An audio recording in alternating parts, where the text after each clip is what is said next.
Coucou la team, j'espère que vous allez bien. Je suis heureuse de vous retrouver dans cet épisode aujourd'hui pour vous dire que le miracle est partout. Je suis vraiment dans la transmission de messages en ce moment, c'est dingue. Cet épisode évoque vraiment, il y a des connexions avec des tas d'autres épisodes. Si tu ne les as pas encore écoutés, je t'invite à y aller. Donc, notamment sur le réveil spirituel, sur ce dont le monde a besoin. Je crois que ils sont tous intrinsèquement liés. Et j'avais envie de développer cet aspect-là, de ce message-là, le miracle est partout.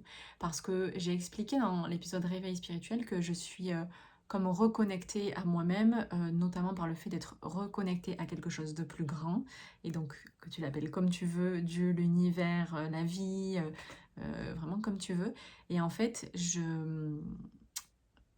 j'avais besoin de te transmettre ça parce que si c'est quelque chose qui t'intéresse, bah, vraiment prends la piste et développe. Et moi je voulais quand même déjà t'en apporter un petit peu tous les jours parce que tu l'as peut-être oublié, mais donc toi aussi, tu es de la même énergie que moi, on est tous comme je le disais, de cette même énergie, de ce peut-être Big Bang, enfin tu l'appelles comme tu veux, bah facile, le Big Bang pour le coup, c'est pas tu l'appelles comme tu veux, je parlais aussi du paradoxe de la spiritualité et de la science, et finalement, ça va hyper ensemble. Et donc, tu es lumière aussi, et simplement, bah, tu le sais peut-être pas encore, et tu l'as peut-être oublié. Et moi, je voulais te dire et te montrer que le miracle est partout. Et, et en fait, je sais que ça peut paraître parfois, j'avais parlé de c'est perché, c'est haut, je sais que la spiritualité, déjà, c'est pas forcément une priorité quand on décide d'aller bien. On a l'impression qu'il y a un chemin avant d'y passer.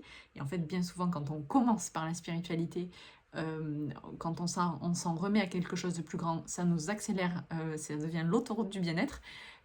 Ça a été prouvé par les accompagnements, notamment sur les alcooliques anonymes.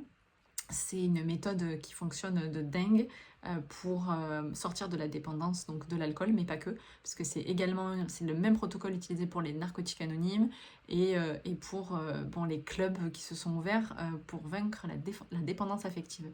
Si tu as lu Ces femmes qui aiment trop, je précise qui aiment trop de Robin Norwood, eh bien elle prône en fait la construction de votre club en tant que femme dépendante affective et pour s'aider, donc des réunions, et c'est hyper constructif, et notamment la guérison par la spiritualité. Alors, mais ça me fait penser que j'ai pas précisé, la spiritualité donc n'a rien à voir avec enfin rien à voir, ce n'est pas de la religion, même si dans la religion il y a de la spiritualité. Mais par contre, moi quand je parle de spiritualité, je ne fais pas du tout référence à la religion.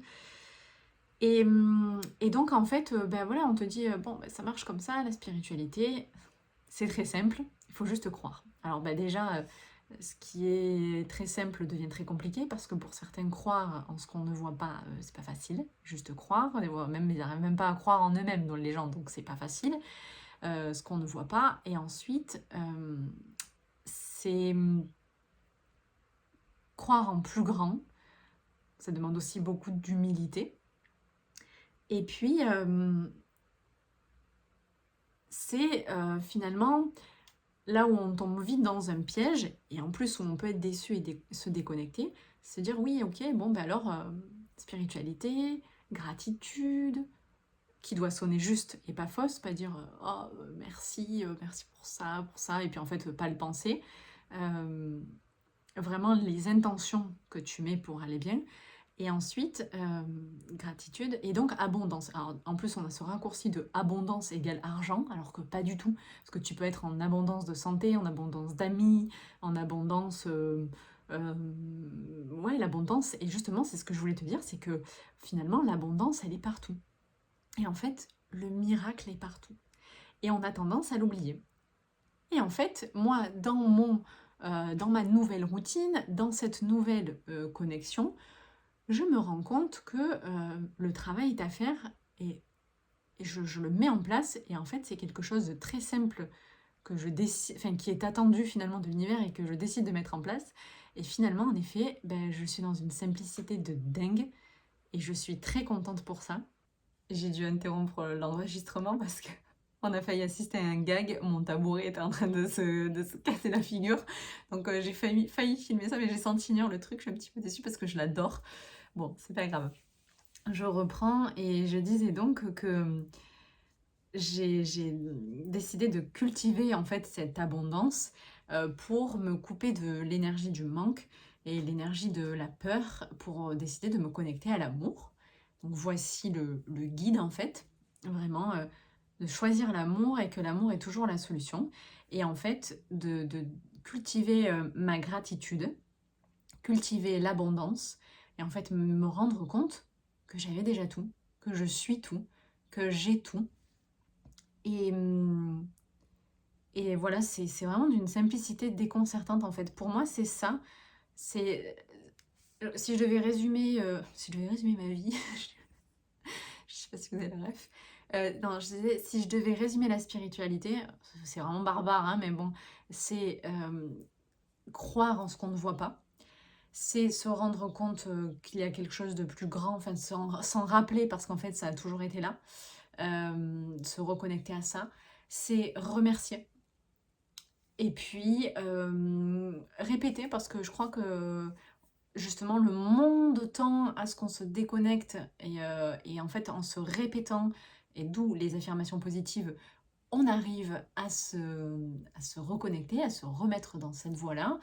Dans la spiritualité, je crois beaucoup aux ondes, en fait, aux fréquences, fréquences vibratoires. Enfin bon, c'est même pas approuvé, hein, c'est fait, il n'y a plus rien à prouver.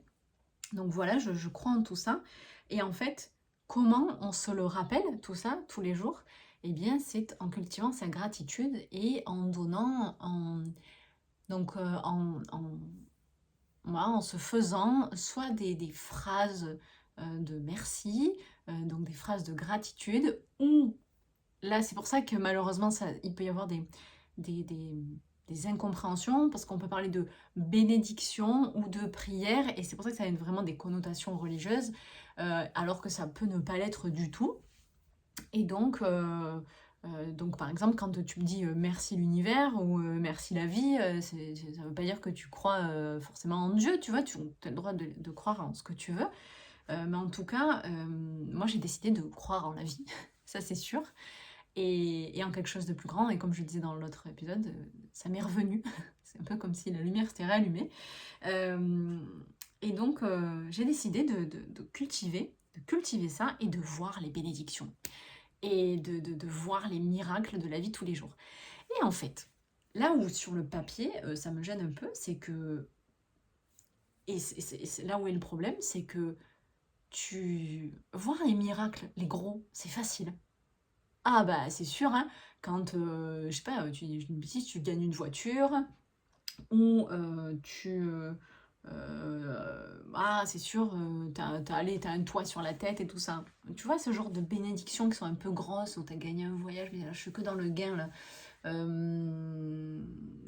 J'ai des enfants en bonne santé, tout ça. Donc ça, c'est déjà des belles bénédictions et tout, mais presque un peu bateau et c'est grand. Ou alors dans les possessions que tu as, ou bah, de serait-ce que être français, française, ou en Europe, et encore pas loin en Europe, mais tu vois, de se dire, oui, ben ça, c'est des trucs, finalement, c'est tellement bateau, c'est gros, mais c'est bateau. Et donc, on l'oublie pas vraiment. Enfin, tu t'en rappelles quand même assez souvent. Et le premier truc que tu dis, oh, ben, pourquoi j'ai de la chance? Ben, pour ça, pour ça, pour ça. Et en fait, moi, je voudrais te dire que c'est déjà super. Le truc, c'est que le miracle, il est partout. Et il est souvent et surtout dans les petites choses. Et bizarrement, c'est paradoxal parce que parfois, elles sont tellement grosses qu'on les oublie, les choses importantes, comme être en bonne santé et avoir des jambes pour marcher. Donc on a tendance à oublier ça. Et en même temps, il y a plein de petites choses, et peut-être parce que c'est petit, on les voit même plus. Et donc, j'ai décidé d'ouvrir les yeux, vraiment d'ouvrir les yeux et dire, attends, je vais regarder un peu plus près, quoi. Et en fait, ben, alors, tu vois, peut-être que c'est gros, et pour moi c'est petit et pour toi c'est gros, mais enfin, je sais pas, c'est vraiment peut-être c'est très subjectif, c'est une question d'appréciation, mais ben, l'eau au robinet. Et je me dis, waouh! Et D'ailleurs, ces gens qui reviennent de Pékin Express très souvent, après ils disent waouh, t'as l'eau courante et l'électricité, c'est vraiment ouf. Et c'est dommage parce qu'après, en revenant de l'expérience, tu te dis waouh, c'est génial. Et en fait, d'ailleurs, très souvent, c'est quand tu voyages que tu te rends compte de tout ce que tu as et de tout ce qui peut manquer ailleurs. Et tu te dis waouh, c'est absolument génial d'être français dans mon appart avec mon eau courante, etc. Et l'électricité. Et d'où le voyage qui te ramène à l'essentiel, vraiment l'essentiel et l'essence même de soi-même. Et je pense que c'est vraiment pour ça que j'aime voyager. Et après, c'est là où c'est dur parce que parfois, bah, tu penses à ton empreinte écologique et tu peux avoir, ça peut venir être un petit peu teinté de culpabilité et en tout cas d'essayer de faire au mieux et parfois de compenser sur autre chose. Et donc en fait, te rendre compte que dans cette petite chose, donc merci le voyage et te dire bon ben voilà j'ai l'eau chez moi, c'est quand même ouf. D'ailleurs, je sais pas si vous le savez mais on a de l'eau potable aux toilettes. C'est assez dingue en fait, quand on tire de la chaise c'est de l'eau potable alors qu'il y a des endroits dans le monde où ils ont soit pas d'eau du tout, soit ils peuvent pas la boire. Donc ouais, je trouve ça dur. Du coup j'essaie de faire hyper attention à ça. Et voilà, couper l'eau, de faire attention quand tu fais bouillir de l'eau, donc pas tirer la chasse 8 fois par jour, voilà, parce que franchement, des fois, ça n'en vaut pas la peine, quoi. Je dis une bêtise, tu bois beaucoup de thé et puis tu vas aller faire 2 petits pipis en 1 heure, bah, t'es pas forcément obligé de tirer la chasse, quoi. Ok.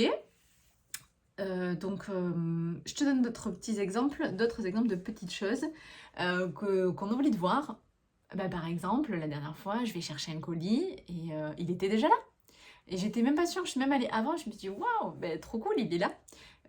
Ou un colis reçu à temps pour Noël. Mais même ne serait-ce que le fait de pouvoir commander quelque chose et de recevoir un colis, c'est dingue en fait. C'est vraiment dingue quand on y pense. Là, je te donne un tout petit truc de ce matin. Quand je suis sortie de la douche, ma serviette était chaude. Je l'avais posée sur le chauffage et je l'ai prise et je me suis mise dedans et c'était chaud. Et je me suis sentie tellement bien. J'allais pas pleurer, mais je revis le bien en fait que j'ai senti. Et je me suis dit, waouh, j'ai les larmes aux yeux quand même. J'ai les larmes aux yeux pour une serviette chaude. Mais je vous jure que, et en plus, plus t'es dans ce truc-là, plus t'es dans l'euphorie, et plus tu les vois, et plus c'est génial, et plus tu te sens bien. Alors, on dirait que je prends des substances illicites, mais pas du tout. Mais c'est vrai que ça a le même effet, en fait. C'est euphorisant. Et la méditation, ça sécrète la même hormone. Je crois que je suis... on dirait que je suis shootée à la vie. Je suis shootée au petit bonheur. Je t'en partage une autre, par exemple, cet après-midi. Je vais rencontrer une jeune femme que j'ai jamais rencontrée. Mais je trouve ça génial. C'est une jeune femme avec qui, oh, je vous l'ai pas dit encore, avec qui je vais collaborer pour une conférence. Et je suis trop contente qu'elle m'ait contactée. Alors, merci Univers. Et je suis trop contente de faire cette conférence. Et en fait, avant ça, on se dit, viens, on se rencontre. Mais c'est génial. Au même titre que j'ai rencontré Émilie Éveilleuse. Je trouve ça génial grâce aux réseaux sociaux. Et voilà, les petites choses, par exemple, aujourd'hui, d'avoir ce micro, d'avoir une connexion Internet. Mais regardez, pas plus tard qu'hier, j'étais au cabinet, panne d'SFR. Bon, ça arrive. Et justement, développer sa spiritualité et cultiver sa gratitude, ben, c'est là. C'est pas quand ça va que... Enfin, quand ça va, c'est limite facile.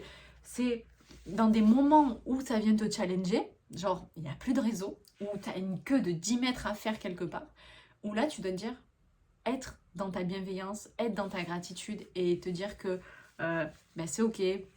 Si tu fais la queue, ça veut dire que tu es là pour acheter un super produit et que ça doit en valoir la peine. Ou ben, le réseau, ça veut dire que quelque part, y a des travaux qui vont être faits, que ça va venir améliorer. Mais alors, mais plus que ça, moi, hier, panne de réseau, je vais être obligée de les citer, SFR au cabinet, et en fait, truc de fou, dans la semaine, juste avant, moi, à la maison, j'ai changé d'opérateur. Et en fait, si j'avais gardé le même opérateur, je n'aurais pas eu de réseau de toute la semaine. Et donc, en fait, quelque chose qui est évident quand je me lève et tout ça, parce que je vais passer ma journée et je vais faire mes visios. Et en fait, ben non, c'est merci d'avoir du réseau, quoi. Donc, voilà, je voulais le rappeler qu'il y a plein de petites gratitudes, plein de petites bénédictions à avoir tous les jours et que en le notant, vraiment en l'écrivant, en faisant ce travail-là, que je t'invite à faire en fait, vraiment comme un petit exercice, si tu as envie toi aussi de te mettre à cultiver ta gratitude, je nous lance un challenge 30 jours, donc à partir du jour où tu l'écoutes. Moi, j'ai déjà commencé en fait, et du coup, vous l'avez peut-être vu sur Instagram, mais j'ai rien annoncé parce que j'ai rien à prouver, j'ai rien à justifier, j'avais pas envie de forcément m'engager envers ma communauté ou personne d'ailleurs. Et en fait, du coup, je l'ai fait juste avec moi envers moi-même. Et c'est tellement facile et de plus en plus je le fais, plus c'est facile. Et j'ai décidé de me le faire parce que ça me fait du bien en fait. Et donc, le petit exercice, c'est d'en trouver 3 par jour. 3 bénédictions par jour. Et d'essayer de le faire un petit peu à la même heure, comme ça tu as le réflexe, ça devient un automatisme de trouver tes 3 bénédictions par jour. Et parfois j'ai un peu triché parce que j'en avais 4, je n'arrivais pas à choisir, tu vois, tellement qu'après il y en a. Et le petit défi dans les 30 jours, et franchement, si tu le gardes à vie, c'est encore mieux. Moi, je l'ai partagé sur Instagram, mais en fait, j'écris aussi sur mon carnet. Et en fait, le défi, c'est que chaque jour, ça doit être des gratitudes différentes, des bénédictions différentes. D'accord? C'est-à-dire que tu peux pas remercier le lundi d'avoir été à l'heure pour aller chercher ton enfant à l'école et mettre la même chose le mardi. Ok? Mais par exemple, le mardi, ça peut être j'ai évité un embouteillage. Et donc, alors par exemple, je te donne ce d'hier. C'est un mix de pro et de perso. 3 nouvelles clientes. La séance de cinéma. Et qu'est-ce que j'ai mis d'autre? Je sais plus. Par exemple, dimanche, j'ai eu la fève, j'ai été en famille, j'ai fait des rencontres, tu vois. Et aujourd'hui, enfin hier c'était pas le même, et aujourd'hui ça sera encore différent, d'essayer d'en trouver tout le temps de nouvelles. Par exemple, aujourd'hui certainement que je mettrai, j'ai tourné X podcast aujourd'hui, j'ai été contente de partager et puis d'être productive. J'ai cette rencontre pour la conférence. Et puis, par exemple, le super repas que j'ai pris de chez mon papa, tu vois, une petite gamelle, ça c'est trop cool. Les parents pour ça c'est trop cool. Donc voilà, et c'est génial en fait d'être dans cette vision-là et de se rappeler que des petites choses et que le miracle est partout. Et puis aussi, quand je dis le miracle est partout, je voudrais faire la petite aparté sur les signes en fait que t'envoie l'univers. Et parfois, du coup, quand on est déconnecté de soi, déconnecté de la spiritualité et qu'on ne cultive pas en faisant ces exercices et pour jamais l'oublier en fait que tu es un être de lumière, eh bien, il y a des signes. Et donc parfois on s'en est coupé. Et donc les signes, oui, ça peut être les heures miroirs, ça peut être une chanson, ça peut être une apparition ou une écoute dans une méditation. Ça peut être de voir un mot et tu revois ce mot ailleurs. Oh, il y a peut-être quelque chose, une signification. De voir passer à côté d'un livre qui t'appelle. Oh, hier, j'ai fait un truc, j'ai trouvé ça trop mignon en fait. J'ai trouvé un livre par terre. Et je dis, mais waouh, mais je l'ai sauvé en fait. Je l'ai pris et je l'ai déposé en partage parce que pour le coup, c'était un thriller. Alors, il y a un signe et franchement, je me suis dit, est-ce que je le prends et je le lis? J'aurais pu. Mais je me dis que peut-être il va aider quelqu'un d'autre aussi. Parce que pour le coup, je me suis pas forcément sentie appelée. J'ai vraiment senti qu'il fallait que je sauve ce livre, mais je sais pas pourquoi. Voilà, et les signes, ils sont partout. Donc là, je marchais, j'ai vu ça. D'ailleurs, c'est ouf parce que juste avant, je devais aller récupérer un colis dans un endroit en particulier. J'étais sûre qu'il était livré là. Et en fait, il était livré 200 mètres plus loin dans un autre endroit. Et c'est en faisant ce parcours-là que je tombe sur le livre. Et donc, les signes, ils sont partout. Quand tu montes dans ta voiture, que tu allumes la radio ou chez toi ou dans une page de livre. Moi, des fois, mais combien de fois je vois que ce que je suis en train de vivre, de traverser, de challengeant, c'est exactement ce qui est écrit dans le livre, quoi, où je commence cette lecture-là à ce moment-là. Donc voilà, puis les heures miroirs, là tu vois, au moment où je dis ça, je termine cet épisode et il y a écrit 15 minutes 15, l'univers valide. Voilà, je crois en tout ça et je te souhaite d'y croire, de commencer ce travail ou de le renforcer ou de le continuer si tu le fais déjà. Donc je t'invite à faire cet exercice, de cultiver ta gratitude, de faire des petits essuie-glaces sur tes yeux et tes oreilles et ton corps en général pour voir que le miracle est partout, que l'univers veille sur toi, de voilà, renforcer cette gratitude, de dire merci. euh, et de voir que c'est dans des très grandes choses des fois qu'on oublie et des très petites choses aussi. Euh, et donc, ouais, j'espère que j'ai donné assez d'exemples en fait sur voilà, que ça doit être des choses différentes tous les jours et qu'on pourrait prendre parfois pour des choses banales, des choses acquises, et bien ça ne l'est pas. Donc, voilà, il est, une fois qu'on a réalisé qu'on avait des jambes pour marcher, de l'air dans ses poumons, le corps qui fonctionne super, la santé, ok, ben, il n'y a pas que ça, il y a bien plus que ça. Donc j'espère que ça t'aura aidé à te connecter à ta lumière, à toi, peut-être à faire ce début d'éveil spirituel, je ne sais pas, à te renseigner sur le sujet aussi peut-être. En tout cas, dans tous les cas, que la spiritualité te branche plus ou moins, ça fait pas de mal de dire merci et de cultiver sa gratitude. Je t'invite à faire ce petit challenge pendant 30 jours et nous on se retrouve très vite dans un prochain épisode.